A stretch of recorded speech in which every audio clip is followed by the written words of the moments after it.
Gimana jadinya kalau Gunung Krakatau meletus lagi dan kali ini lebih dahsyat dari yang dulu? Bukan buat nakut-nakutin ya, tapi coba bayangin sebentar. Dulu, tahun 1883, Krakatau pernah meledak sampai suaranya kedengeran sampai Australia, bahkan Afrika. Gila nggak tuh? Ledakannya segede itu, bikin langit jadi gelap, tsunami nyapu habis pantai-pantai, dan ribuan orang meninggal. Dan itu, zaman dulu, belum ada gedung tinggi, belum ada kota segede sekarang, apalagi internet. Sekarang coba kita bayangin kalau hal kayak gitu kejadian lagi di zaman sekarang.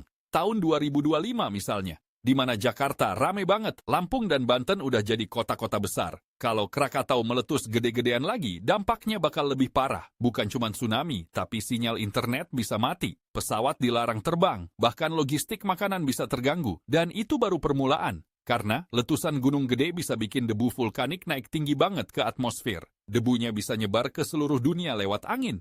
Efeknya, suhu bumi turun, tanaman susah tumbuh, cuaca jadi nggak karuan. Orang-orang nyebutnya volcanic winter. Serem kan? Nah, banyak orang mikir, kayaknya masih lama deh itu meletus lagi.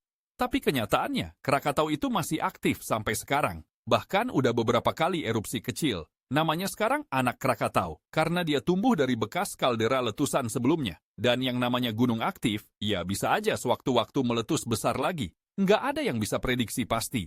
Tapi ya, kita nggak bisa juga cuma nunggu sambil was-was tiap hari. Yang paling penting sekarang tuh kita harus siap. Bukan cuma pemerintah yang punya alat deteksi dini, tapi kita juga harus tahu apa yang harus dilakukan kalau kejadian kayak gitu beneran datang. Contohnya, kamu tinggal di dekat pantai. Minimal harus tahu jalur evakuasi.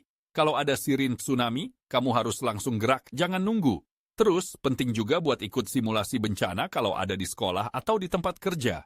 Karena saat kejadian beneran, yang bisa nyelamatin kamu itu, ya pengetahuan dan refleks kamu sendiri. Aku sih mikirnya begini, kita hidup di negara yang indah banget, tapi juga rawan bencana. Jadi, hidup di Indonesia tuh harus pinter, harus sadar sama lingkungan, harus ngerti risiko, dan harus saling jaga. Karena bencana itu bukan soal takut-takutan, tapi soal siap-siap. Nah, menurut kalian gimana? Kalian udah pernah kebayang nggak kalau Krakatau meletus lagi?